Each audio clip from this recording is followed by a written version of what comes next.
Vivian, 1 second. We are not live on YouTube. Just give me 2 minutes.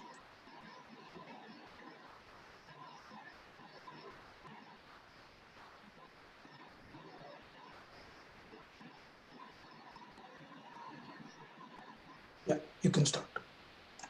Okay, that was a slight technical glitch there. Sorry about that, everyone. So, welcome and thank you for joining us from around the world. I'm Ahana. I have been a volunteer with the Association for India's Development for about 10 years now, since my student days at Princeton. I'm speaking to you now live from North 24 Parganas in West Bengal, one of the districts that were very badly affected by the cyclone that hit us recently, which is why we are gathered here today, Cyclone Amphan. Cyclone Amphan, is drawing a lot of comparison with the previous huge superstorm to hit us in 2009, Cyclone Ayla. And something that is noteworthy is that, there's been a relatively less loss of lives this year. And our panelists, who are actually from the Sundarbans, which was first hit by the cyclone, will talk about this more later. But just because there was less loss of life doesn't mean it was any less damaging. I was here the night of the cyclone. I have never witnessed winds that were so terrifying. Trees were uprooted everywhere. And the devastation in the Sundarbans is extraordinary. So that is why we're gathered here today for this solidarity, to show our solidarity.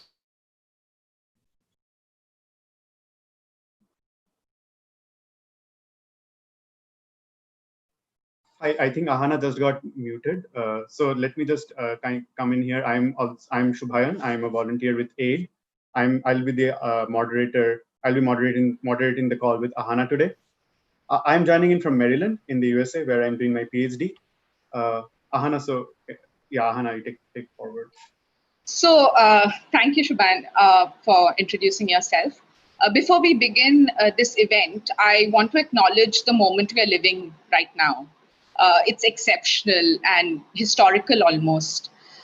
With everything that is happening around us, the pandemic, the national lockdowns, the economic distress, the migrant crisis in India, it's almost as if, the fissures in our societies around the world, whether it's in India or in the US, are exposed. They're laid bare for everyone to see. And at this juncture, we also have a veritable revolution that is happening in our streets in the US against police brutality. At this moment, I think it's very important for us to acknowledge the tremendous hurt that the Black community has faced due to institutional racism. And as an organization, the Association for India's Development stands in solidarity with all people across the world who are discriminated against. And we believe, and we are glad that you have all joined us today, because we believe that it is these little solidarity events that we have, across distances, that will lead us, and that can lead us and will lead us eventually to a more just world. We are together today on this online event for a solidarity event, like Ahana mentioned, about the recent devastation of Sundarban due to the severe cyclone Amphan that hit Bengal coast on 20th May. The Sundarban region, for those of you who don't know, in India is a mangrove-covered delta where 5 million people live in close proximity to dense forested land. Association for India's Development, AID, has a long history of involvement in the Sundarban.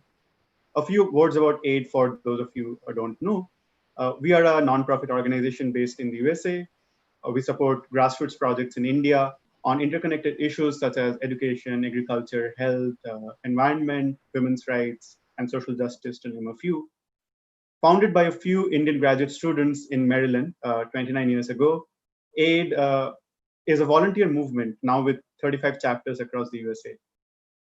We are committed towards supporting long-term rebuilding and rehabilitation after Amphan, and we plan to raise $500,000 to match the need on the ground in the coming weeks. It is very heartening to see all of you join this event, and we are all joining from Facebook, Twitter, YouTube, our website. So please donate, volunteer, and stand in solidarity with people at the last mile. Let me begin the event properly by acknowledging all the panelists who are joining in today. Let me first thank the representatives of 8 grassroots partners in the Sundarban. So you will be hearing from Shankar Haldar, from Mukti, Shushanto Giri, from Boikuntapur Torun Sangho or BTS, Shubimal Bera from Purbo Chintamonipur Chetona Sangho, and Shomnath from 8 Boston. Many of these people, at least 2 of these people, are directly joining us from Sundarban, and they might not have proper internet, so we'll be hearing their recorded speeches as well as involving them in the question answer after the event. All of these people have been very actively involved in AID's activities in the Sundarban since the very beginning after Cyclone Aila struck in 2009. And like I said, we'll hear from all of these people about their perspectives and updates. And finally, we are very honored to have Amitav Ghosh with us today. I will keep the introduction short, as I'm sure all of us are familiar with his work. Amitav Ghosh is a writer of both literary fiction and nonfiction, who has received numerous awards, including the Gyanpith Award and the Padma Shri. His fiction is deeply grounded in historical and geographical research, including his books set in Sundarban, The Hungry Tide, and most recently, The Gun Island. His nonfiction is equally influential, from the 1992 work in The Anti-Clan to his influential 2016 book on climate change, The Great Derangement. Thanks a lot, Amitav, for agreeing to be a part of this event. Sorry, I seem to be muted. Thank you for agreeing to it. Well, thank you very much. It's a great pleasure and really a privilege to be here, especially to hear from people who are on the ground over there. And let me also second what Ahana said. I think it's very important for us here to acknowledge our solidarity with the Black Lives Movement, Black Lives Matter movement here. We see it on the streets all around us, and that's a very important aspect of this moment. Thank you, Amitav. Before I hand it over to Ahana, I just wanted to mention that on a personal note, I've been greatly influenced by your writings. and I'm sure many of us in the call today are, to think, mobilize, and act towards the fight for climate justice. Over to you, Ahana.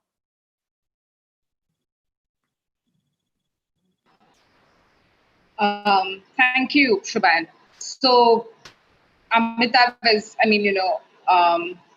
you've rightly written about, and I just want to address a brief question to you before we move on to our other panelists. Your writings on climate change and climate justice, and it's becoming even more relevant now, and it's interconnected with the pandemic and the systemic racism and the environmental racism and all those questions. And it's, of course, connected to the Sundarbans. Your writings on climate change, you talk about these modes of concealment in your book, The Great Derangement, and the fact that people in art, literary circles, culture, mainstream society like us, we are able to look away, right? And you say that in the future, in generations when where they face a drastically altered future because of climate change, they look back at an era and call it the era of great derangement. But for the communities that we're talking to today, that we work with as AID, the future is now, right? And this climate altered future is their living reality. They don't have the luxury of looking away from it. There's no hiding it. So my question for you is, in your writings, you seem to have this very deep understanding of the Sundarbans. How did it come about? And did your contact with organizations such as Tagore Society for Model Development, for Rural Development, and social activists such as Tushar Kanjilal in any way impact your understanding of these regions? Yes, that's a very good question. My connection with the Sundarban began actually before I was born. One of my uncles, my Major Jathamashai, was working for the Hamilton estate, in Goshaba. So many of my cousins grew up there. We used to visit very often, and I used to hear about the Sundarban from my Jathamashai. So it was an old connection, and ultimately it led me to want to write a novel about the Sundarban, because one of the weird things about the Sundarban is this: it's an extraordinary landscape. It's like a very rare and unique ecosystem. Yet there are very few Bengali novels about it. It's very little written about, very little known. Even in Bangla, there are very few writings about it. If you ask most Bengalis what is a forest, they'll talk about a northern forest, a deciduous forest, rather than Badabon. So I went to the Sundarban. I started doing this research, spending more time in the Sundarban and so on. And actually, that was what alerted me to this whole question of climate change. Because in the Sundarban, as you quite rightly say, even back then in 2000, it was perfectly clear that the climate was changing, that it was impacting the Sundarban in various ways. You could already see the effects of saltwater intrusion. So all these changes were already visible. And I think, but there was an inflection point, particularly with Cyclone Aila in 2009. And I hope some of you will talk about that and what you've seen, yourselves. So. Thank you, Amitav. That gives us the segue to move on to the next segment, where we hear from our grassroots partners from the ground, all of whom are social workers working with communities in many remote villages of Sundarban. AID has been supporting these groups for many years, and especially after we started rehabilitation work after Cyclone Aila struck in 2009. So let me first introduce Shubhimal Beda, who is our first panelist from Sundarban. Shubhimal is the founder and president at Purbo Chintamanipur Chetana Sangha. Born in Purbo Chintamanipur in the Pathor Pratima block of South 24 Parganas district, Shubhimal was interested in doing social work right after school. After graduating from college, he visited and drew inspiration from the work done by Narendrapur Ramakrishna Mission. He put all his income from a job as a land contractor into founding Chetana Sangha in 2000 and has been partnering with AID since 2015. Now, Pathur Pratima block was one of the island areas at the mouth of the river, which was badly hit by Amphan on May 20. So Shubimalda is joining from there, and it's a place under tremendous distress. And even today, a lot of it is without proper power and network services. So even though he's on the call today, there might be technical glitches because of patchy internet. So he has sent us a recorded video message, which we'll play, but Shumimalda will be available for us to answer questions at the end of the event. So let me play the message of Shumimalda.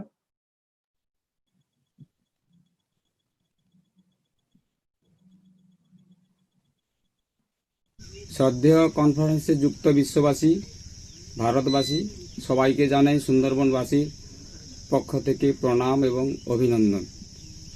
কনফারেন্সের মধ্যমণি সুন্দরবনের জন্য অনেক বেশি আবেগপ্রবণ প্রণম্য অমিতাভ ঘোষ মহাশয়কে পূর্বচিন্তা মণিপুর চেতনা সংঘের পক্ষ হইতে প্রণাম। আমি সুবিমল বেরা, পাথর প্রতিমা ব্লকের পূর্বচিন্তা মণিপুর গ্রামের সন্তান। সুন্দরবনের নদী, নদীবাঁধ, জঙ্গল, গাছপালা, কৃষিক্ষেত্র, আবহাওয়ার পরিবর্তন, তাপমাত্রার পরিবর্তন বর্ণনা করিতেছি। আজ থেকে 27 বছর পূর্বে নদীর জলের রূপ এবং বর্তমান জলের রূপ অতি ভয়ঙ্কর দেখতে পাচ্ছি। পূর্বে নদীবাঁধের উচ্চতা ছিল 5 থেকে 6 ফিট, নদীর উপরিভাগ চওড়া ছিল 3 থেকে 4 ফিট। বর্তমান নদীবাঁধ 12 থেকে 18 ফিট উচ্চতা করা হয়েছে এবং সে জায়গায় নদীর উপরিভাগ করা হয়েছে 12 ফিট চওড়া। তবুও নদীর জল আটকানো যাচ্ছে না। নদীর চরে প্রতিনিয়ত পলি জমছে, উচ্চতা বৃদ্ধি পাচ্ছে এবং সমতল ভূমিতে অর্থাৎ চাষের জমি নিচু হচ্ছে। আমরা দেখতে পাচ্ছি অনিয়মিত বৃষ্টিপাত ও তাপমাত্রা বৃদ্ধির ফলে কৃষকদের উৎপাদন হ্রাস পাচ্ছে। তাই প্রতিটি কৃষক অর্থনৈতিকভাবে এবং মানসিকভাবে দুর্বল হয়ে পড়ছে। প্রকৃতি আজ খুবই ক্ষুব্ধ, তার জন্য নিয়মিত বজ্রাঘাত। এই বজ্রাঘাতের ফলে কত সাধারণ মানুষের প্রাণহানি ঘটছে। নদীর চরে ম্যানগ্রোভ গাছ লাগানো এবং রক্ষণাবেক্ষণ সঠিক পদ্ধতি অবলম্বন করা হচ্ছে না। পূর্বে আমরা গ্রামে দেখতাম যে সমস্ত সুন্দরবনের গাছগুলো ছিল, সেই গাছগুলো আজ নেই। এখন তার পরিবর্তে গাছ লাগানো হয়েছে বিদেশি কিংবা পাহাড়ি গাছ, ইউক্যালিপটাস, আকাশপানি, যা হচ্ছে চাষের জমির ভয়ানক ক্ষতি করছে উর্বরতা এবং অকাল বর্ষণ আনিয়ে দিচ্ছে আমাদের সুন্দরবনের জন্য। পূর্ব চিন্তামণিপুর চেতনা সংঘ সুন্দরবনের প্রকৃতি, কৃষকদের ভবিষ্যৎ এবং আদিবাসী সম্প্রদায়ের পাশে থেকে কাজ করিতেছে এবং আদিবাসী সম্প্রদায়ের পাশে থেকে আরও উন্নয়নের কাজ চেষ্টা করছে। 2015 সাল হইতে এড নামক সহযোগী বন্ধু সংগঠন আমাদের পাশে থেকে কাজের অগ্রগতির জন্য খুবই চেষ্টা চালিয়ে যাচ্ছেন। তাই সুন্দরবনবাসীর পক্ষ হইতে আমাদের আবেদন, অ্যাসোসিয়েশন ফর ইন্ডিয়া ডেভেলপমেন্ট সংগঠনকে আপনারা সহায়তার হাত বাড়িয়ে দেবেন মানবিক মূল্যবোধের তাড়নায় সুন্দরবনকে বাঁচানোর জন্য।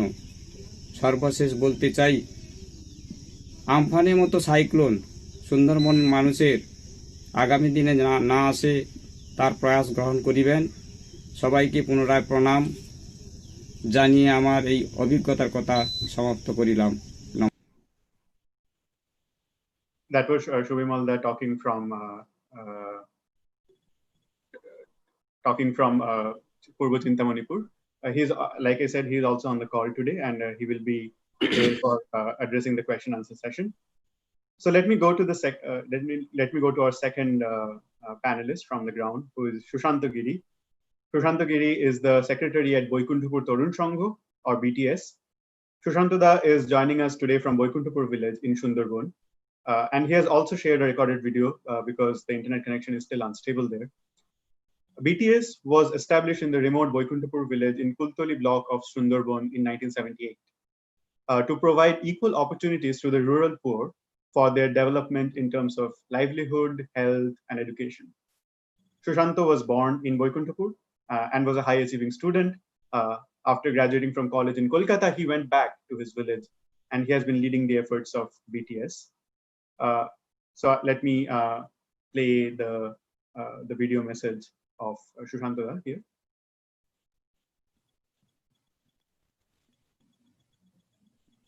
Good evening. I myself Shushanto Giri, representing BTS, a community-based development organization working in the coastal ecologically fragile as well as economically disadvantaged 24 villages in Sundarban for more than 3 decades.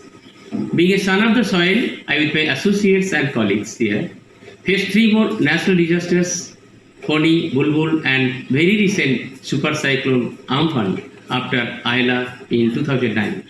To us, it's seemingly unavoidable to face and experience the tragic phenomena happened during the disasters, creating unspeakable damage along with human helplessness in the lap of nature, more fragile and imbalanced, causing frequent climate shocks like floods and cyclones.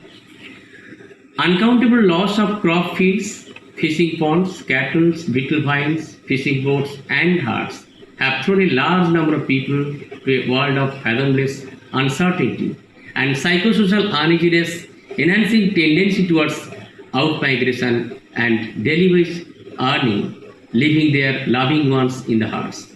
Trafficking, early marriage, women and child abuse, massive malnutrition, and impoverishment are there to give threats and anxieties in their day-to-day life in Sundarban. People are desperately exploring alternative solutions to go onwards, and we all at Chetana Sangha, Mukti, and BTS had a good luck to have humanitarian supports along with long-term partnership from ADVSA to reduce suffering of the affected farming community through reclamation of saline lands and ponds. Environment-friendly biofarming with certain climate-resilient interventions helped a huge number of farming people to ensure food security, nutrition, very recent past before the super cyclone Amphan.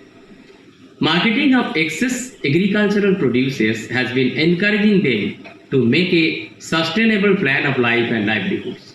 We all have been making a good farmers network to carry on our journey towards a cane-free farming community along with climate-smart community building to reduce such climatic hazards and irritations through promoting more green plantations and climate-adaptive measures. Thank you all. Thank you, Shushantada. So, like Shushantada mentioned, the efforts of AIDS has not only been to address the short-term relief, but also really address the more long-term questions about rehabilitation of lives and livelihoods of people towards a sustainable living. So now let me move on to our next panelist, Shankar Haldar, who is the president of Mukti. Shankar will be able to actually join us today live.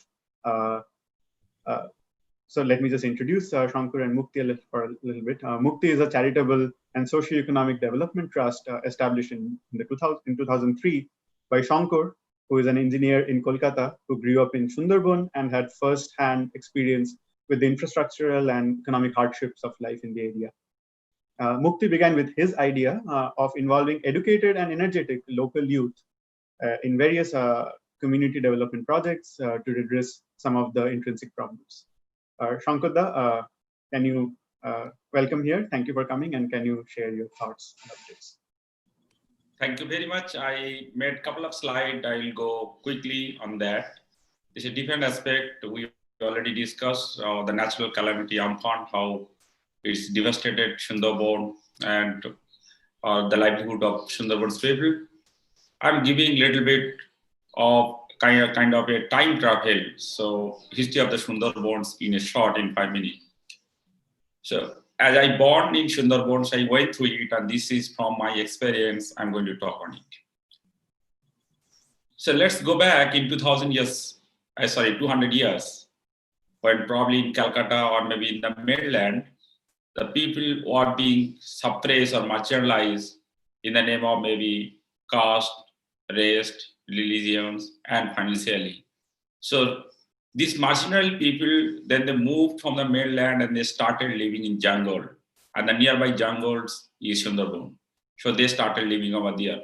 When the people move in jungle, then there is no livelihood, right?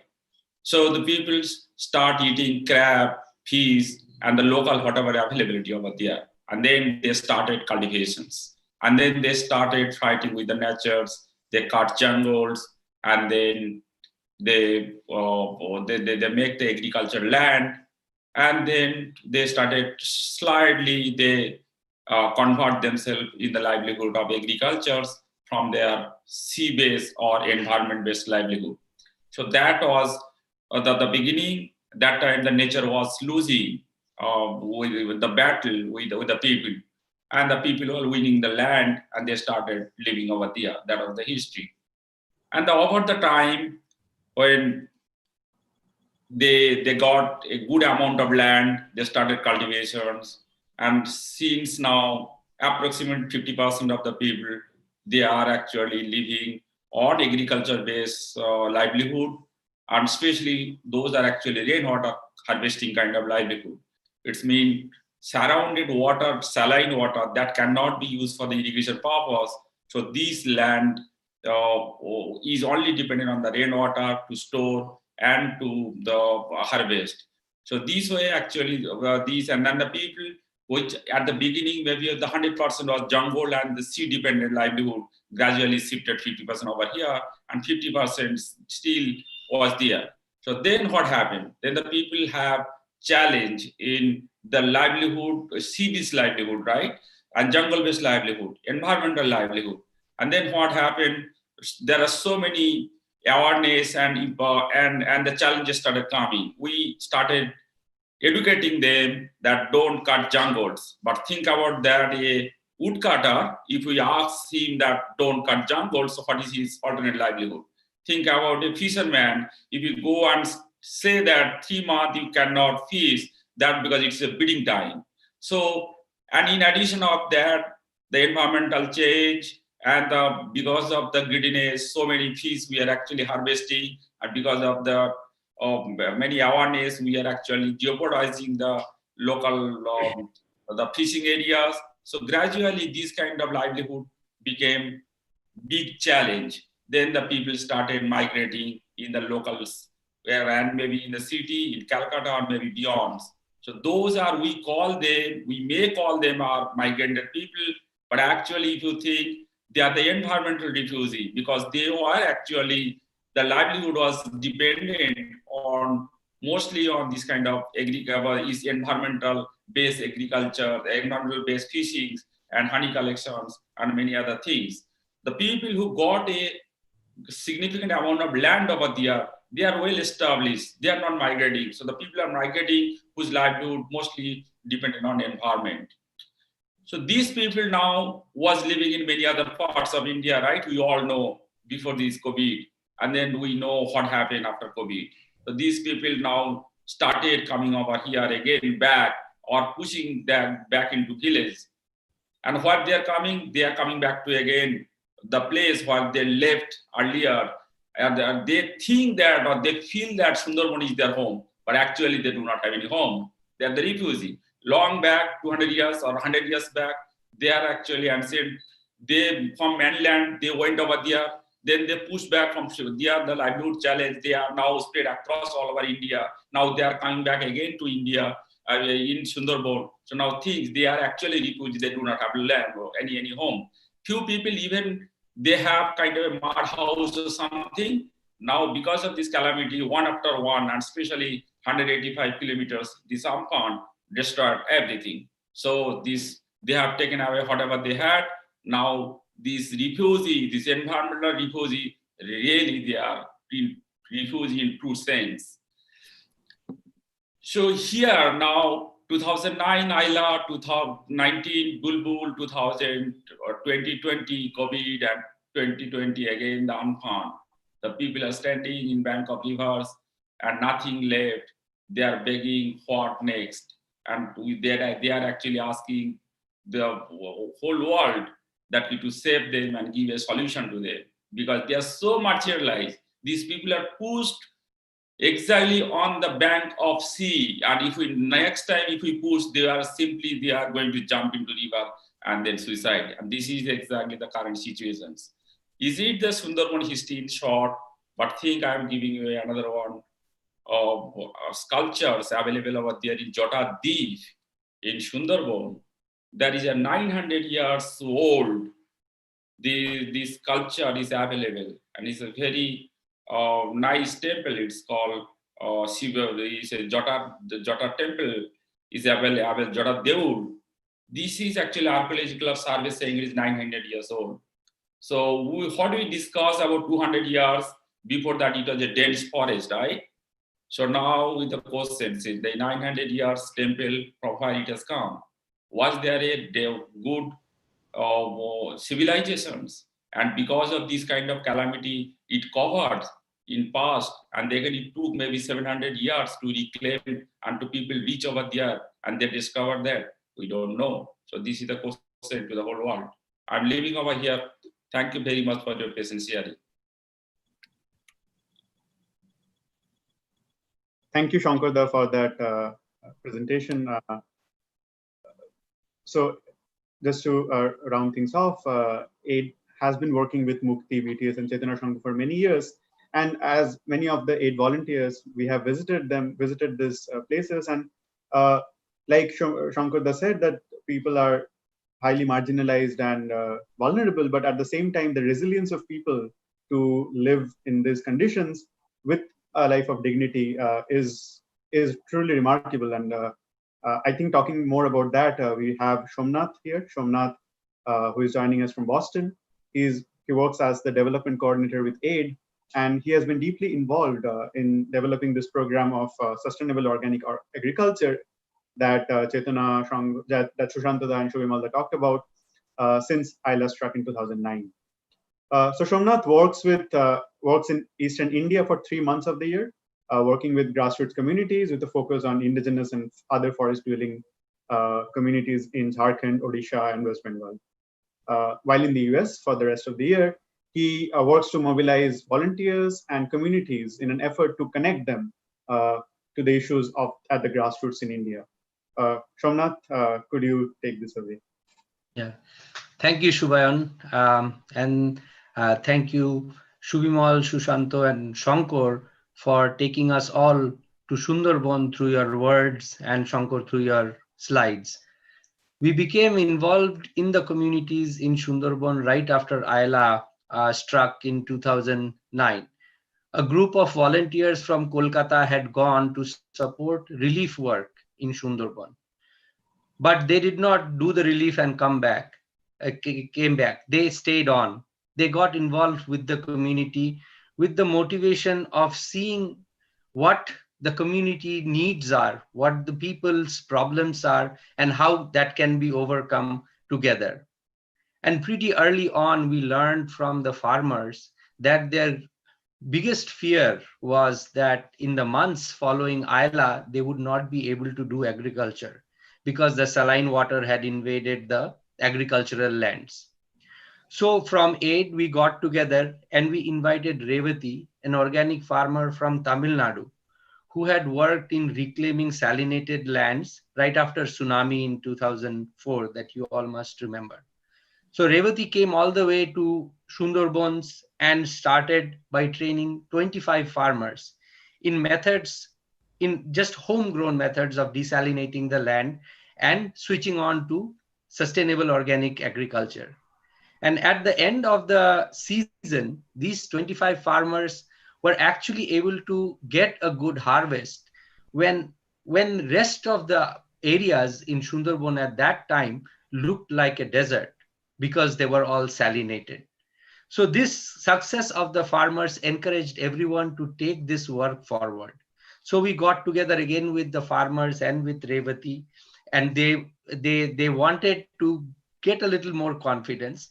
And in the next season, they became the trainers instead, training other farmers. And so on and so forth. It kept on growing. From 25 farmers in 2009, this program reached out to 25,000 farmers by 2019. And in this years of our being in Sundarban with the community from 2009 to 2019, the experience itself has been tremendously humbling and transformative. We have seen, like Shubhayan said, we have witnessed the enormous suffering of the people.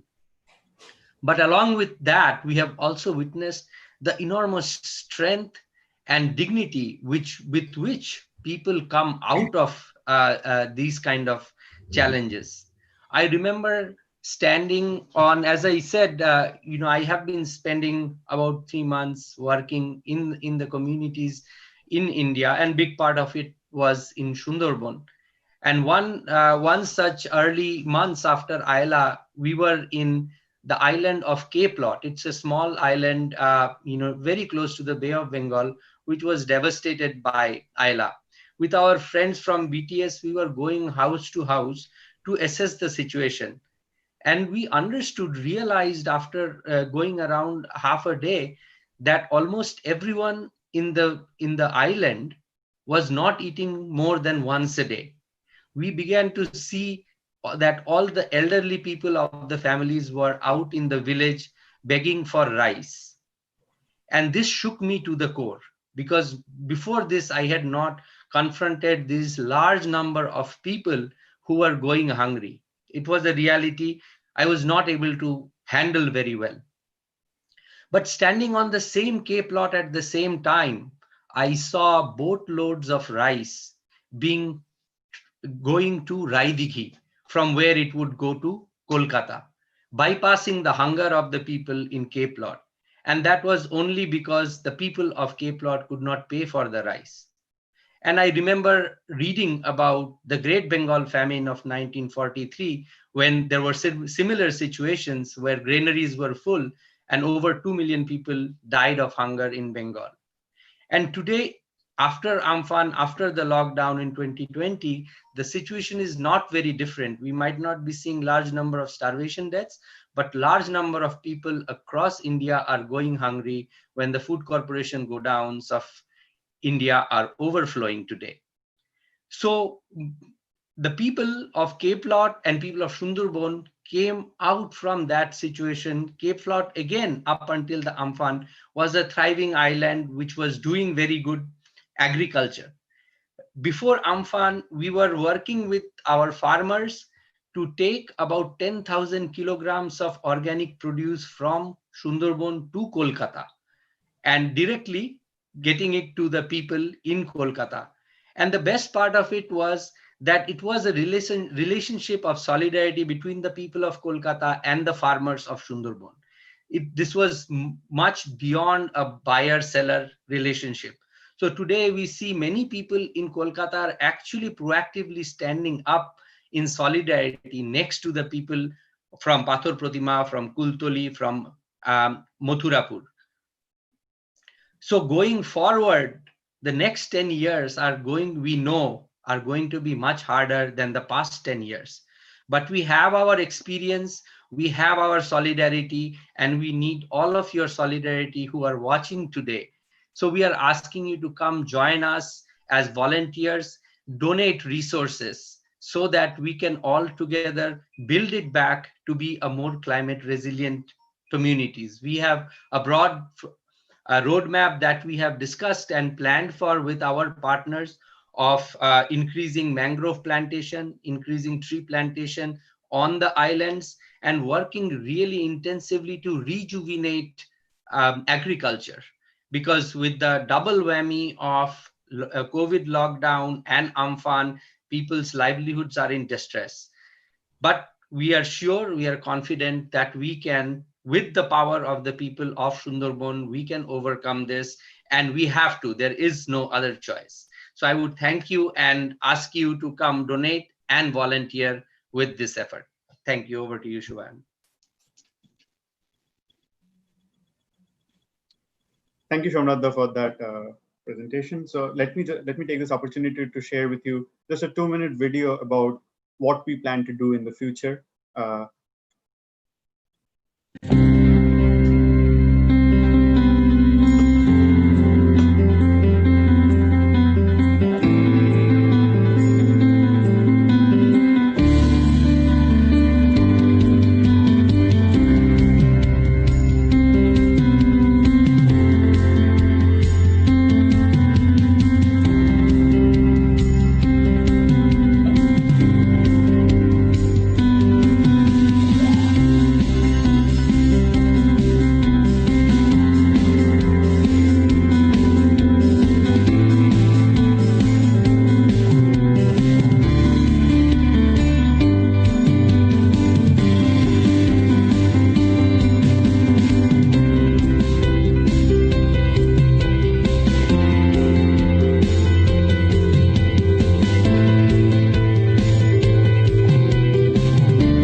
thank you everyone for the opportunity to share that with you. So we thank all the partners and Shomnath for their perspectives and updates from Sundarban.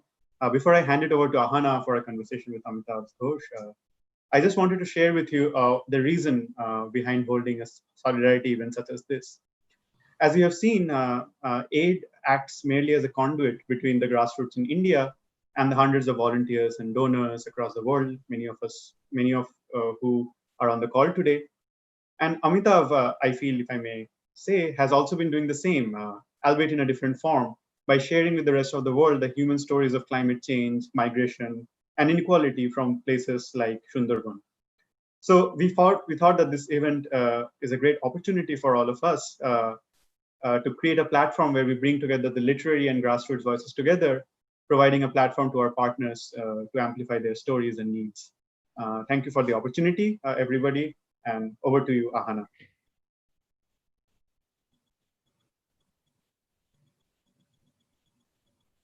Ahana, you have to unmute yourself. Yeah, sorry. Thank you, Shubhan. That was a really moving and exceptional presentation, I think. Even though I know these areas intimately and I've been exposed to them for a long time, every time I hear the stories, I'm sure it provokes a reaction, and I'm sure it does in all of you. So at this point, I just want to talk about how AID's journey in the Sundarbans, Amitav. I'll address you directly. How it kind of, the cyclones and superstorms are kind of pivotal points in our journey. The cyclone Ayla in 2009, it started our work there. It basically it began in the aftermath, our rebuilding efforts there, our work in training organic farmers, like Shomnath explained. And now we learned how to rebuild, alongside the communities there. We learned how to listen to their voices and learned how to rebuild from our partners there. And now we feel, as others also have addressed, that this cyclone Amphan, another superstorm, if I may call it that, is another pivotal point. Where we have to again think of a new phase of regeneration, rejuvenation, rebuilding.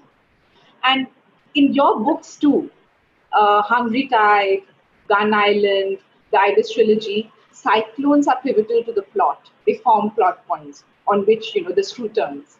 And in the Great Derangement, recently it was quite exceptional that I saw that in the Great Derangement you described a cyclone hitting Mumbai in graphic detail, and we kind of got lucky, didn't we, about that? We dodged the bullet there narrowly. And I was just wondering, as a writer, as an author, can you tell us how you imagine these extreme events in an age of extremes? How does one even envision these events? Well, Ahana, it's let me say first of all that like you, I felt very moved by seeing these pictures, because after all, pictures communicate the urgency of what's happening there on the ground. So it was very moving really to see that, and I'm so glad that I can support your work in some way, because I think the work that all of you are doing is just so important. It's so important to to teach farmers the resilient forms of farming, because unfortunately, as we all know, farmers across India have become very dependent on chemical inputs of various kinds, and it's very important to wean them away from that. And here I would add that one of the things that you might look into is cooperating with Debol Deb. Many of you will know Debol Deb, and he's a really amazing man. He's protected and conserved many kinds of saline resistant strains of rice. So it's very important to involve someone like that. I think he would have a lot to contribute, Now, these extreme events, look, the thing that I hate to say, I mean, as a Bengali, I've lived with cyclones. One of my earliest memories is of a cyclone. I think I was 7 years old at the time. I remember water flowing through the house. and we were catching fish, in the water that was going through the house. The pukur at the back of our house overflowed, and there was water going through the house. And this is a common thing. See, the landscape of Bengal has always been very unsettled. It's a deltaic landscape, So rivers change direction. I mean, the reason that my family ended up in India was because our river, our village, which was actually in Bangladesh, drowned in the 1850s. That was when my ancestors left Bikrampur and came to Bihar. So, cyclones and these disasters are very much a part of our experience. Now, what I need to say, even though I hate to say it, is that Cyclone Amphan is not the last. There are going to be many more such, and they're going to get stronger and stronger. This is something that climate scientists tell us. It's one of the impacts of climate change, that we're going to see many more disasters of this kind. And in this particular area, in Bengal, they're going to accumulate faster and faster. So, apart from sort of the short-term strategy of dealing with the immediate impacts, I think especially those of you who are working in civil society groups also need to think of the long term. And I hate to say this again, but those people who are closest to the sea, I mean, like say Shagor Island and so on. One of my friends during Amphan was talking to someone she knew in Shagor Island, and he was saying it was like the end of the world. I was actually shocked to think that someone had stayed behind on Shagor Island. Shagor Island is so exposed, to the sea. So we have to think of managed retreat, and our government is not going to do it. And even if they could, they would create more disasters like Murid Chapi and so on. So I think civil society really has to step in and think of how we can do a managed retreat from these areas, because in the long term, as we've seen also in America with all its money and its infrastructure, it's not able to hold back the rivers around New Orleans, So that is the terrible writing on the wall. That's really, firstly, your experience of cyclones resonates a lot with mine. But it's a real tragedy. It's true that people are there on Shagor Island, the people are there in Namkhana, where the cyclone first is, and they continue to be there. It's a real tragedy what we have done in terms of Sundarbans. A geographer recently who we were talking to, Shujit Chaudhary, he's helping us with some GIS mapping there. He was talking about how we've converted each of these islands into a bowl. Because we have an embankment near the sea and an embankment near the river. It's a real tragedy. And organizations like us, we are thinking of long-term rebuilding and all of that. But maybe at some point of time, we have to think about if there can be a retreat. But that's, of course, something that we have to think about along with the communities. And you addressed Deval Dev. Funnily enough, this morning, we were discussing Deval Dev, and I happened to work with Deval Dev for a year in 2009. I have visited Bashuda. I don't know if you have, but yes, he's an exceptional man, and we need all the help we can get. So we will take your suggestion and take you up on that.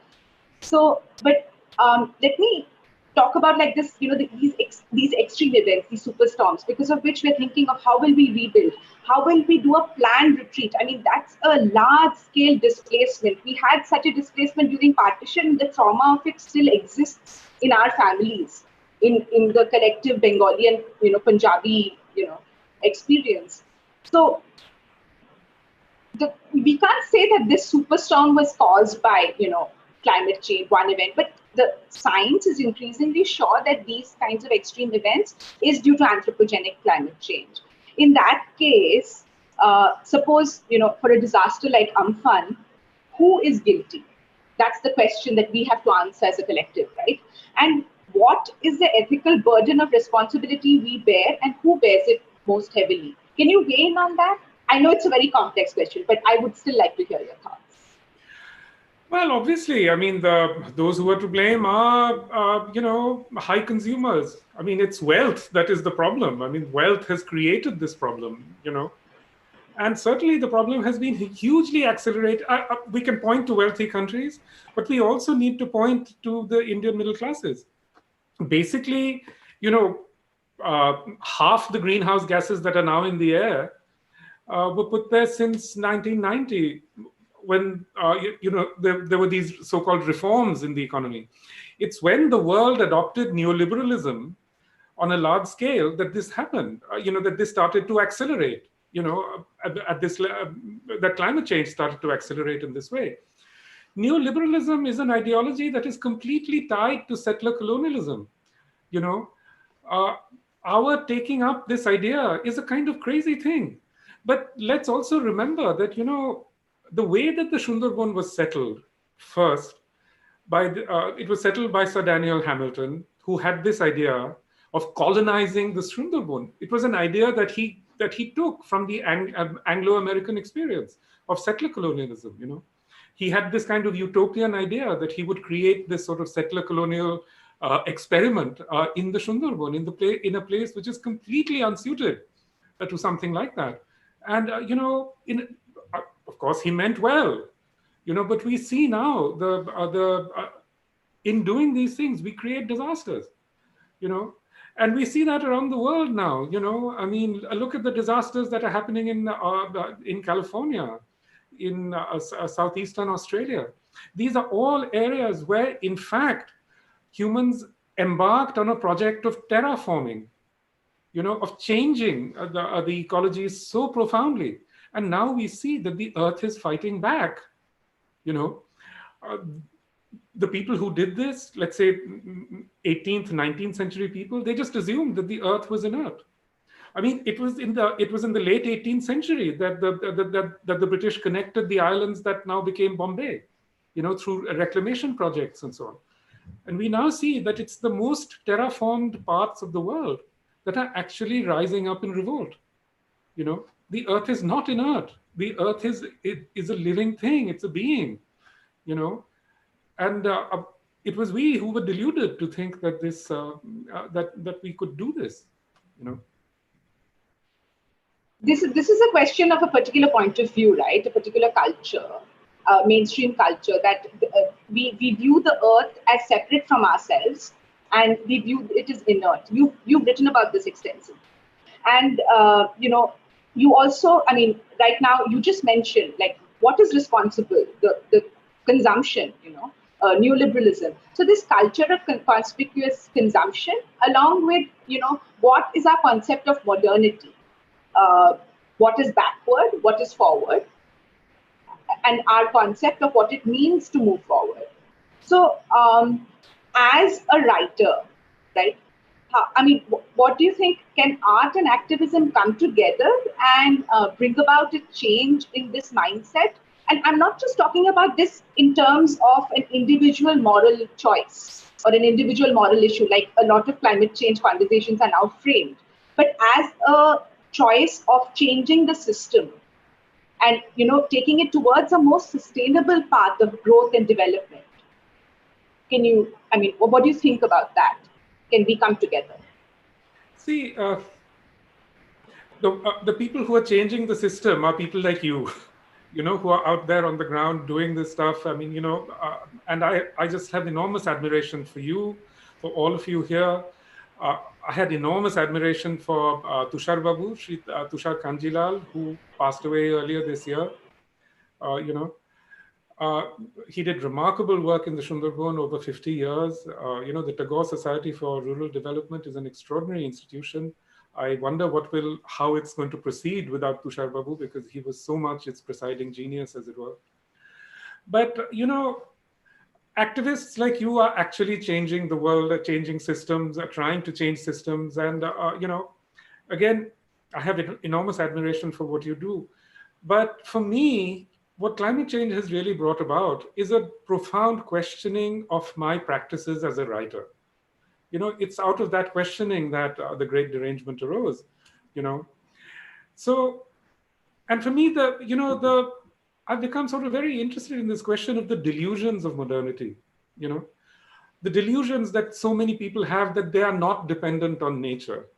In fact, I mean, we're all more dependent on nature today than ever before, because every aspect of our lives is dependent on fossil fuels.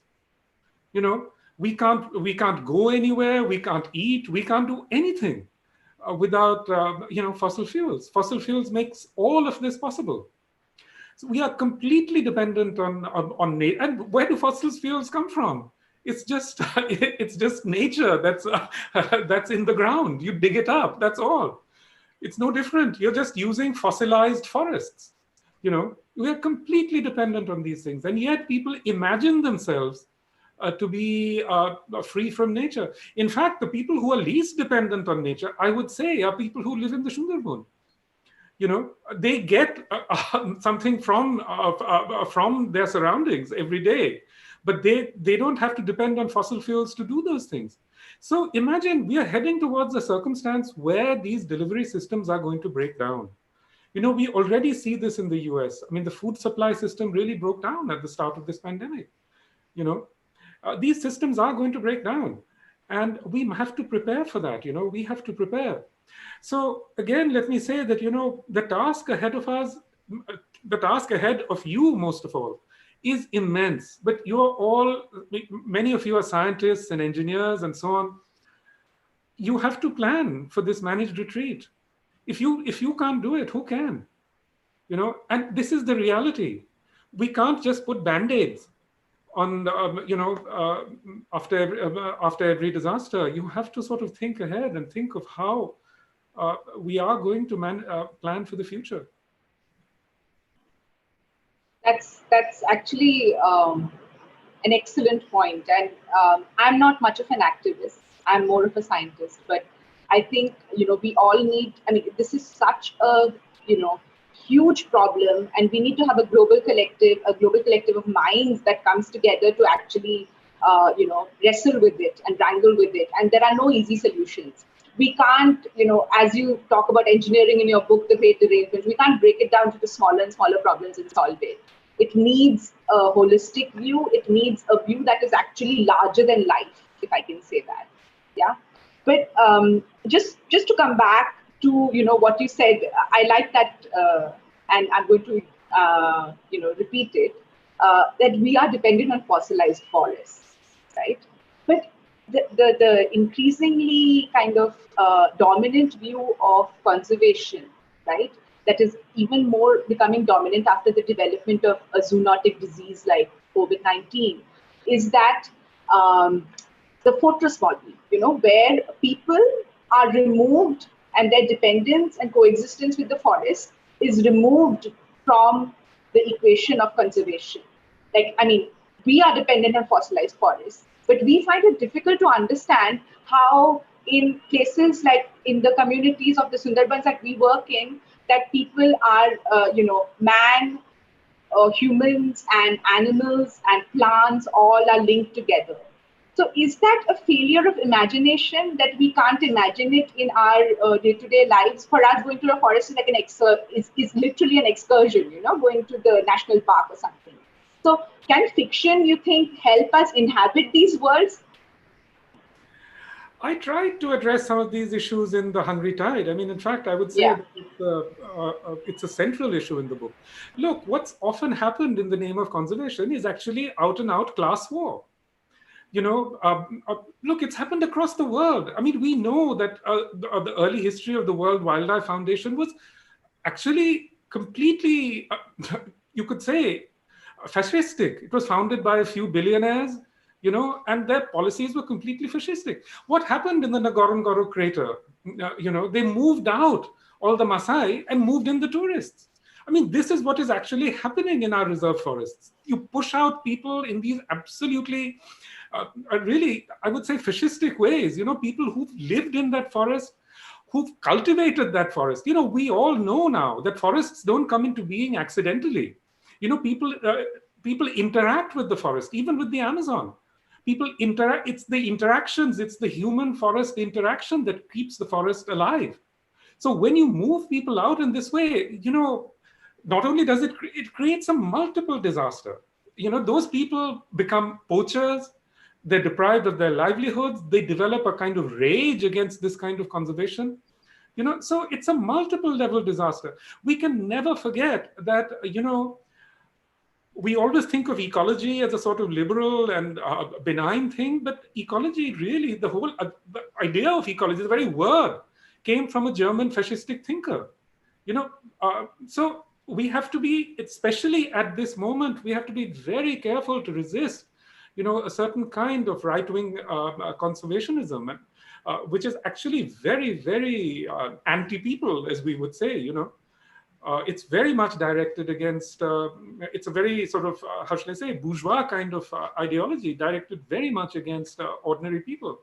The historian Ram Guha has a wonderful critique of, of radical ecology, as it's called, because this whole idea that you can somehow return the earth to some kind of primitivism is often actually directed against, forest peoples. We see this now. The Forest Rights Act, which actually restored some rights for indigenous forest peoples in India, is now being steadily undermined. Opened up for what? For more coal mining, phosphate mining, incredibly destructive practices. It's this extractive settler colonial economy being brought to India. Yeah, that's absolutely right. The decimation of the Forest Rights Act with the Supreme Court judgment and everything last year, something that we were quite shocked by. In the communities we work with, forest dwelling communities, as Shobnath might have mentioned, and Shubhayan mentioned in the very beginning, in Odisha, in Jharkhand, in North Bengal, in South Bengal, of course, in the Sundarbans. So it's really it's really, what should I say, unforgivable how we are trying to conserve our forests without considering humans. And it is class war. You're right, absolutely right. Now, I want to now just, pivot a little bit to questions about form, your question, you write literary fiction in English. We've all read you in English. But your work is very remarkably non-Eurocentric, right?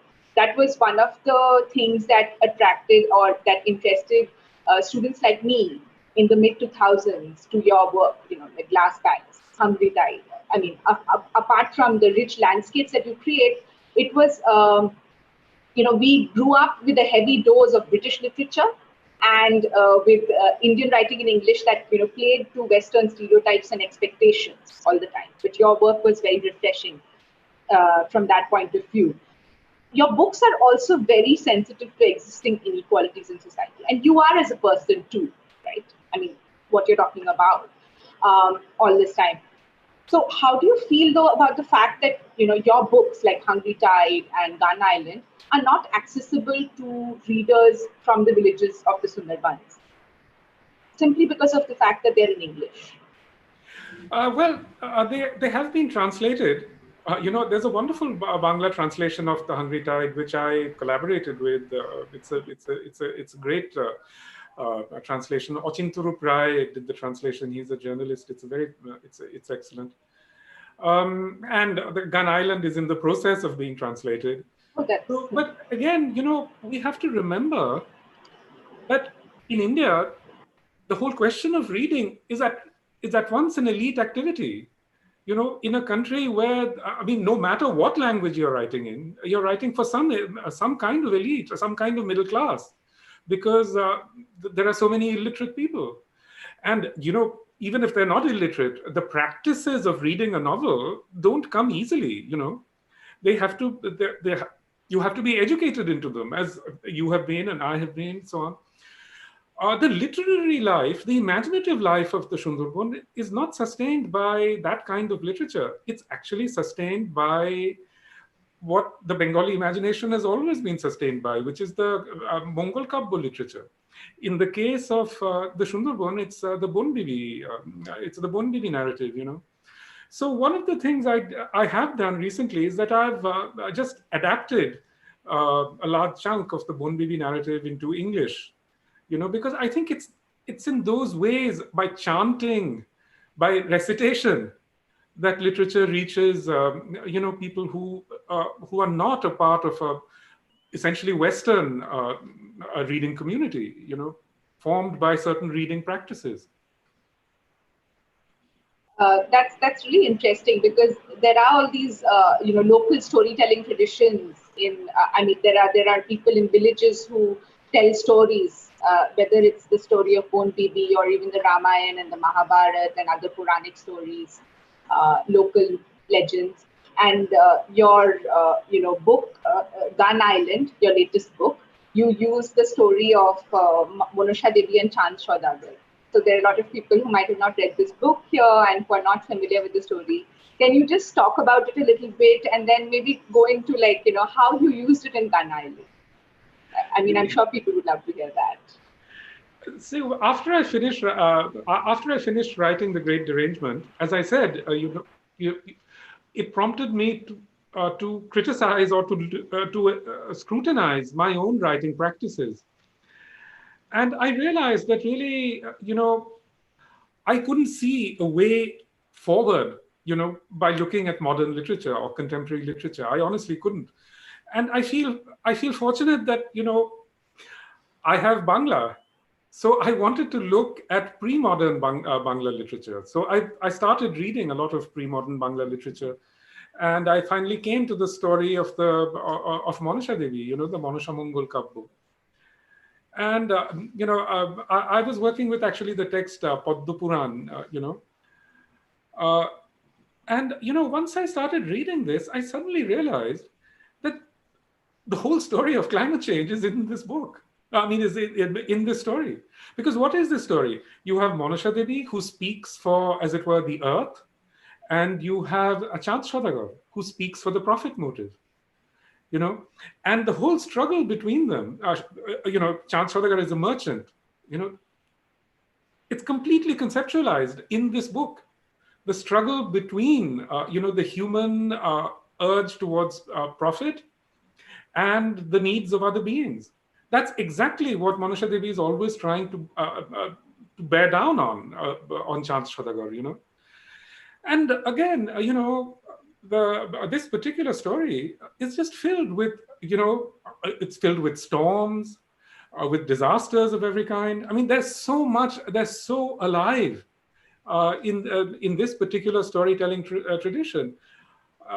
And, those traditions have kind of disappeared or withered, I think we do have to look at the past in order to look at the future, Undoubtedly. That was, the use of the story was remarkable. It was brilliant. Thank you. Book. So, can you tell us a little more about your upcoming book, Jungle Lama? Because I heard that it also uses some stories from the Sundarbans, some folk tales from the Sundarbans. Yes, it's an adaptation of the Bon Bibi legend, of one section of the Bon Bibi legend, which is the story of the boy Dukhe and his sort of struggle with Dukkhin Rai, who's the tiger demon. It's a fascinating story, and I adapted it. It's written the story, like so many of our Mongol Kabbo, are written in Dvipadi Payar, which is a chando, that is a verse form. And I've translated it into, I've adapted it in English, also in Dvipadi Payar, a sort of transposition, if you like. Because I think these things are very important to a certain kind of storytelling tradition. Rhythm, rhythm, verse, all of this is very important to telling these stories. You were talking about extreme events and how do we tell the stories of extreme events. I think poetry does a much better job, simply because poetry is not about the prosaic. Poetry is not prose. Prose is about the prosaic. Poetry is about the other states of being. So I do feel that, and again, I feel that imagery is very important. So this book, when it comes out, is going to be illuminated. There are going to be drawings, very beautiful drawings. I'm working with an artist on that. So I do feel that we have to break out of this completely logocentric world of literature that we've been trapped in. It's a completely Eurocentric view of writing, of literature. We have to break out of it. We have to break out of it, and we have to look to the past to find other ways of other forms of literary practice. That's excellent, and I look forward to reading Jungle Nama. And speaking of illustrating your book and how a picture can convey a lot that words can't, and we need to look at alternate media. Aid, I just want to pitch an Aid art contest here, and maybe you can also tell other people about it. That we are having an art contest for children of the age 5 to 17. Yes, we have a poster of it right here, and we've called it Pictar. So that's Planet in Crisis, the Artist Rises. It's like a call that is kind of a call that was also in your book, The Great Derangement, and we're calling out to all the kids we know. If you care about our planet, and if you have feelings about our planet and the crisis that we face now, please join, and please ask kids that you know to join. For everyone who's watching, we have an early bird registration fee right now of just $10. All the proceeds from this event, and we have about 20 judges for this event already, and we started registration already. All the proceeds go to its Amphan rehabilitation and rebuilding efforts in the Sundarbans. So on that note, thank you, Amitav. That was really illuminating, and your perspective on ecology. That really it matches. It resonates so much with what we have been trying to say, and it's so nice to hear someone with your extensive knowledge of world literature, history, anthropology, agree with the voice that we hear from the grassroots, because Aid believes that interconnected problems have interconnected solutions. But first, we need to listen to what people are telling us, the people we are trying to help. Yeah. So thank you for that. And with that, I think we should open up our discussion to questions from the audience. And I'd like to invite Shubhayan to kind of join me and take over. And all our panelists have their videos off. So if you can also switch on your videos at this point. Thank you, Ahana and Amita, for that wonderful conversation. And yeah, I was supposed to be collecting questions, but I was mostly spending my time listening to you talk. Yeah, thank you all the panelists for joining, and we'll ask you, all of you, to, if you can, please open up your videos. Shankar da, Shubhimal da, Shushanta da, Shomnath da. So yeah, so we will have a brief period of question answer session if it's okay with everybody. Maybe we'll have the next 15 minutes to do that, and before we end the event. So let me first ask the question to Shankar da. So actually, the question came in from a social media event, social media platforms, and it is about gender inequality. So what one aspect that we have not heard from today in this today's event, and we acknowledge it, is a gender representation from the grassroots. But we are, as an organization, we are trying to work towards more equal representation of all discriminated or less privileged groups. But as a question, the question that came through our social media is that, Shankar, the several research indicate that women and children are 14 times, the questionnaire asks this, that are 14 times more likely to die in ecological disaster than men. So from your experience, what are the special challenges when you are working through Mukti to, address these needs for women? And are you also listening to women leaders from the grassroots to actually incorporate them in this process? Yeah, it's very important actually in any calamity, and especially any challenge when these type of things comes, then most vulnerable section is the woman, right? Especially in our society. And even this kind of calamity comes, then it will hit what? It will destroy the assets and whatever belongings they have. So then it will actually lead to a economic instabilities of the families. And if the economic instability comes, then who will be impacted? If there are the two ladies and two boys in a family, then if two persons food you have, then only the men will get food and the woman not. So that we know, right? And even if you have to sell one after one your belongings at the time of crisis, then at the end you will be selling even the woman of your family, and that is already over there in Hindu epics, right, in Mahabharata. So this is the tradition and this is the design. We cannot come out of that. And especially we have seen after Aila, the Sundarban was a poaching ground for trafficking. And I believe, I suspect that's going to happen this time. So this is really, really a scary thing. And not only that, when the water is contaminated, and the saline water especially is not good for women hygiene. And the women hygiene is a big, big challenge now, and nobody is talking about that. But we are taking care at our limited capacity, but women and child health is a big issues. So not only this, the economic instability and the women violence, women sufferings, but also on the medical ground, the women are also affected, you know.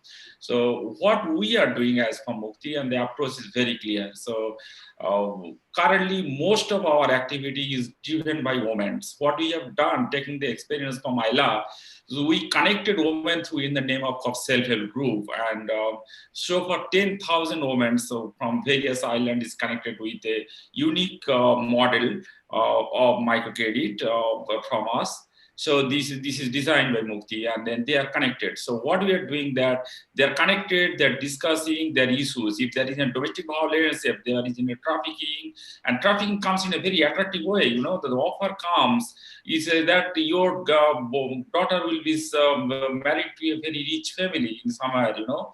And when people are not getting food and this kind of attractive offer comes, and you simply cannot ignore. So we have set up a call center so that they will verify exactly the kind of offer is coming, that is true or not, and these kind of things. And in addition of that, whatever money or job we are trying to create, we are trying to give in the hand of women, so that women, if they have some money in their hand, they can say no in front of any kind of decisions. If there is an early child marriage, early marriage, or trafficking, or some kind of things which they sense that it may come at their life, so they may stand and they say, look, I'm taking care of the family food. And that's why our approach now, we are creating more and more job to recreate the asset which has been damaged by these deadly cyclone. These women will stand and will be giving some kind of food, say 2,000, 2,500 in their hands, so that they will take care of the food part, food security part of their family, including the godchild. And so that the mains and others, they can take care of the other part, you know. Thank you, Shankar. Actually, this gives me an opportunity to also talk about our COVID efforts. AID has been actively working with all our partners to tackle COVID. And one aspect that came up, which what Shankar said, that we are working with many groups who are actually giving, who are allowing village entrepreneurs to, revive their livelihoods across India. So we urge you to look at our website to find out more details about all the work that grassroots partners are doing. So this, let me now move on to the next question, and next question is to you, Shubhimalda. So I will ask you a question about what is the effect of coronavirus, the pandemic, and the lockdown in this relief and rebuilding effort. Shubhimalda, আমি মানে জিজ্ঞেস করতে চাই যে এই corona virus আর প্যান্ডেমিকের জন্য যে বা লকডাউনের জন্য আপনাদের রিলিফের কাজ কিভাবে ব্যাহত হচ্ছে, এবং আপনাদের পরবর্তীকালের যে আপনারা যে কাজ করতে চাইছেন সেটা কিভাবে ব্যাহত হচ্ছে, সেটা যদি একটু বলেন আমাদের।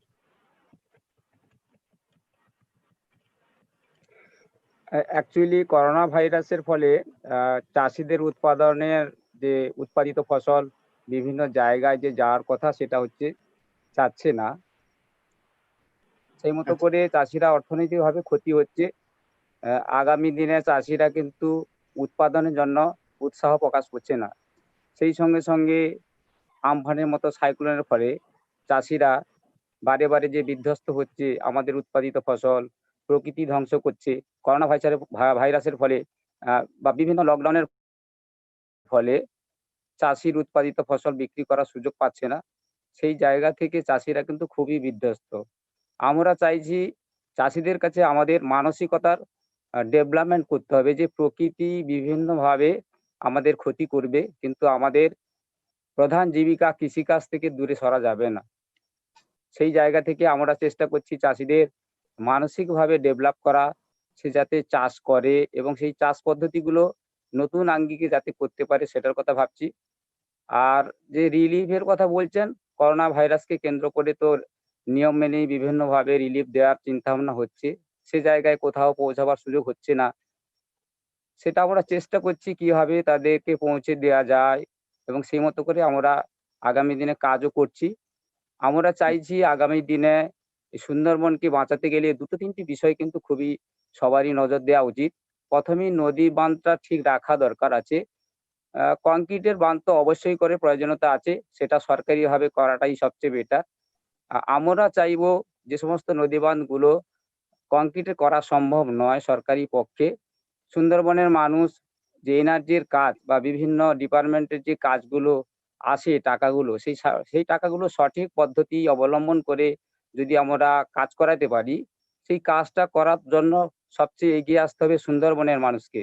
যে মানুষগুলোকে আমাদের আজ থেকে বোঝানো উচিত যে সরকার টাকা দেবে কি টাকা দেবে সেই ভাবনাটা দূরে রেখে আমরা কিভাবে বাঁচবো, সেই বাঁচার তাগিদায় আমাদের কিন্তু নদী বাঁধকে শক্তপোক্ত চওড়া উঁচু করতে হবে। নদী বাঁধের ওপরে সুন্দরবনের উপযুক্ত গাছ লাগাতেই হবে এবং ম্যানগ্রোভকে আমাদের বাঁচাতেই হবে।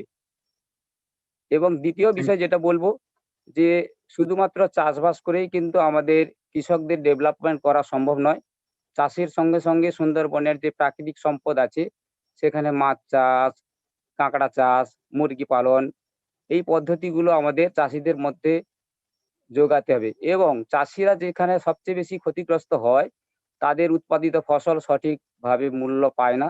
সেই সঠিক মূল্য পাওয়ার ক্ষেত্রে আমাদের সরকারিভাবে বিভিন্নভাবে যাতে তার ন্যায্য মূল্য পায়, সেই দিক কিন্তু আমাদের ভাবতে হবে। এভাবেই আমরা আগামী দিনে কাজগুলো এগিয়ে যেতে চাই। ধন্যবাদ Shubhimalda. I will just translate, try to quickly translate what Shubhimalda just shared very eloquently. What Shubhimalda is saying that because of the pandemic and the lockdown, it was already very difficult for the farmers in these villages to sell their products, and which created a lot of economic distress. And also because of Amphan, and now that they were not able to get a lot of money for their crops, the farmers are now reluctant to get back into agriculture. But Shubhimalda is saying is that is very dangerous, because that is one of the strongest livelihoods for the people, and also in the context of migration and so on and so forth. So Shubhimalda is trying very hard to get people to work on more sustainable practices, so that they can have some food security and economic security. The other aspect that he talked about was that of course the people of Sundarban should be looking at rebuilding, but not just from the governments. I mean, we have to mobilize people. They have to mobilize people to seek money for rebuilding efforts, but they also should try to involve themselves in through Narega or some other other works, so that they can themselves take the the initiative in these rebuilding efforts. Also, he mentioned that very important is the mangrove plantation and restoration of the endemic plants of Sundarban, which are very important for agriculture and other purposes. Thank you, Shubhimalda. So let me just ask the next question to Shushantoda. Shushantoda, yes, he's also there. So my question to you, Shushantoda, you have to unmute yourself when you're answering. The question is, what is the difference between Amphan and Ayla in your view? One of the questions that came in was that what explains that the number of lives lost was lesser, thankfully, after Amphan compared to Ayla. What was the reason behind that? And what in your view is just the difference between the devastation caused by Amphan and Ayla? Yes, actually, Ayla was happened at night, daytime, but Amphan was at night time, but Ayla was at daytime.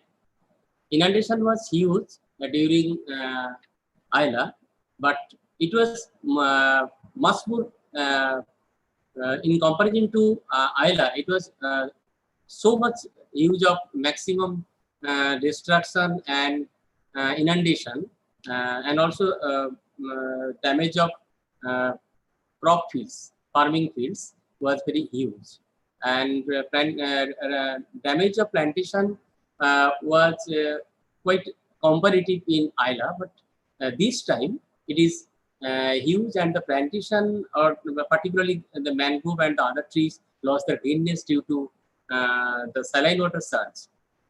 This may be, we are thinking. At the same time, the migration was there in Isla time, but this is different. When at this time there is actually COVID is there. So due to COVID, so many migrants and daily age workers who were in different parts of India, they have come back, and they are now jobless and wasteless. So they are in a situation, in a starving situation, and we might feel that government should come forward to save them, and at the same time to make them affordable, so that they can have their foods and nutrition for their family, to save their family members at this very crucial trying times. Another issue I might say that in during Isla, there is environmental refugees were there. Environmental refugees were there, but this time the same thing happened, but they are now in a situation to have supports, to have actually they were actually in a situation to go outside Sundarban and have their alternative source of income, increase their income.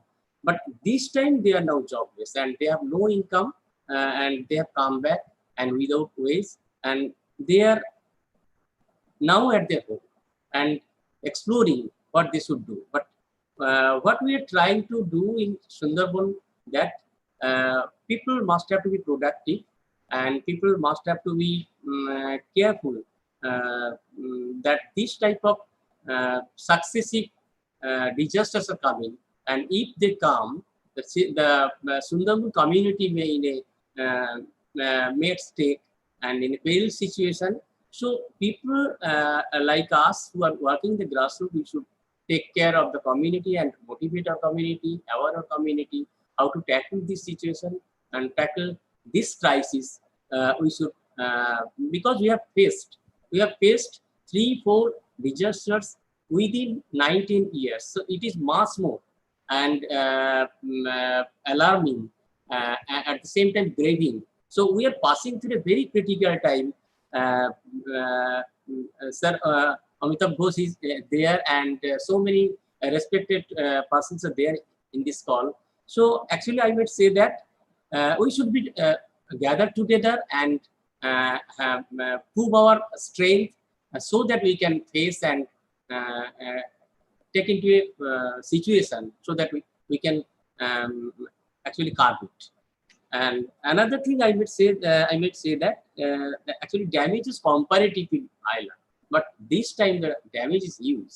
Damage is in terms of damage of hearts, damage of ponds, actually damage of farming fields, cattle, plantation, basically mangrove trees. So actually mangrove save us in the Isla time, but this time mangrove also saved us.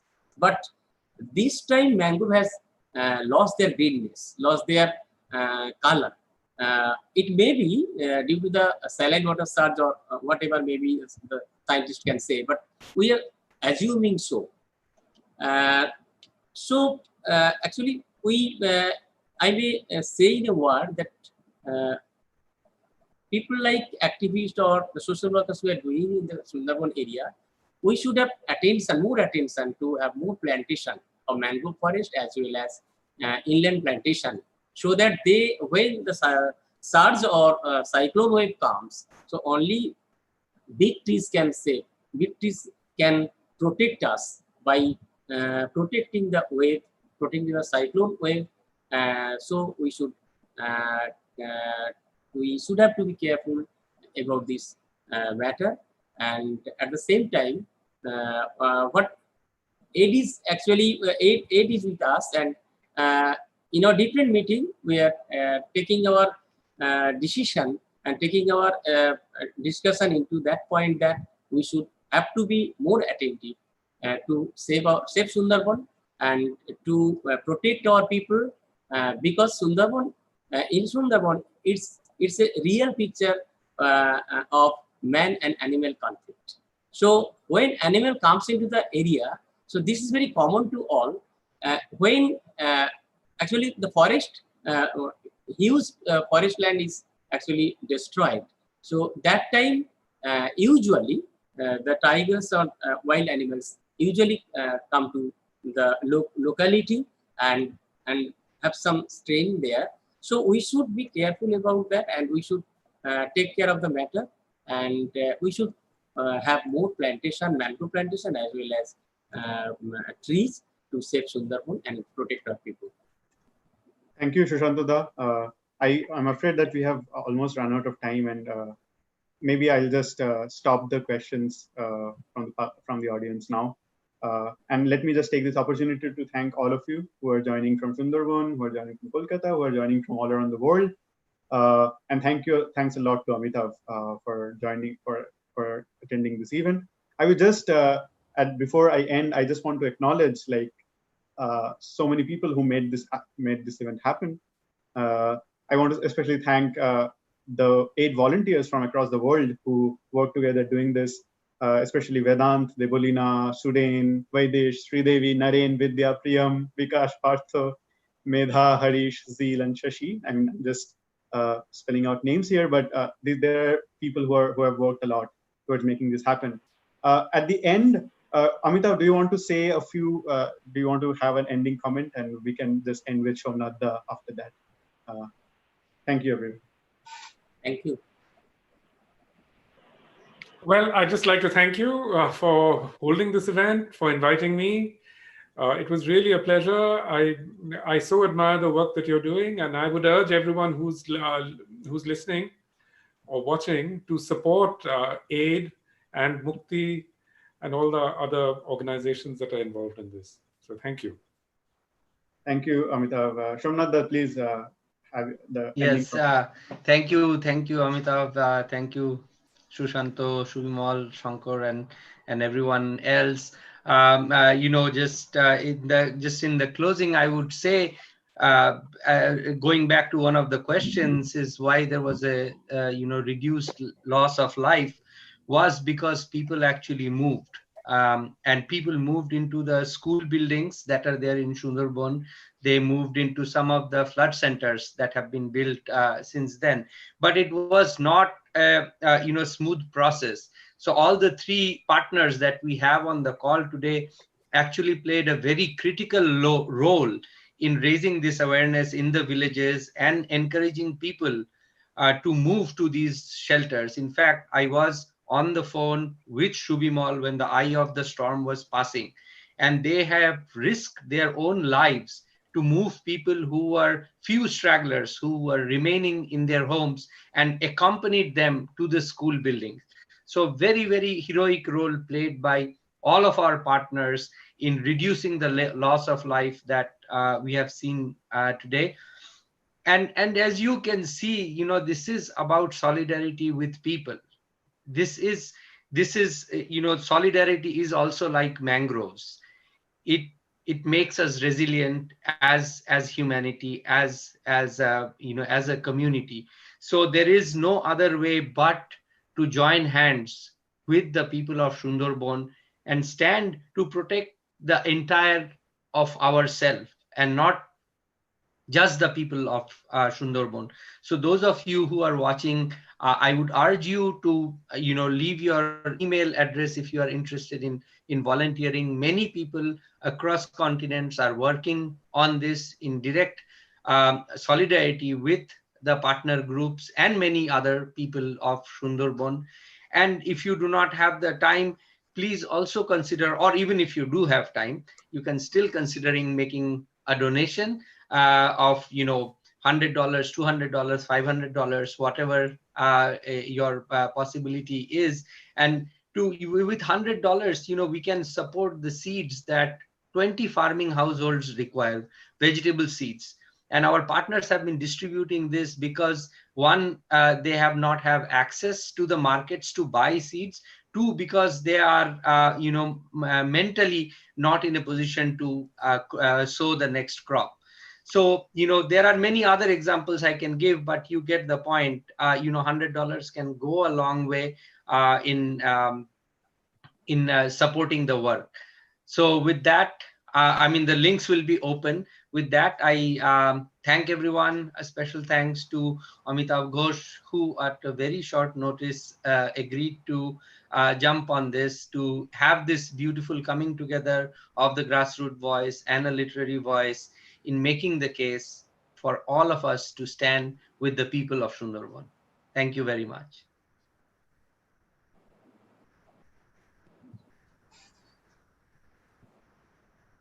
Thank you everyone for coming. So we'll stop the video streaming, and again, I don't have anything other to say than to thank all of you for sharing this event with us. Thank you, sir. Thank you. অনেক অনেক ধন্যবাদ। অনেক ধন্যবাদ সুশান্ত দা।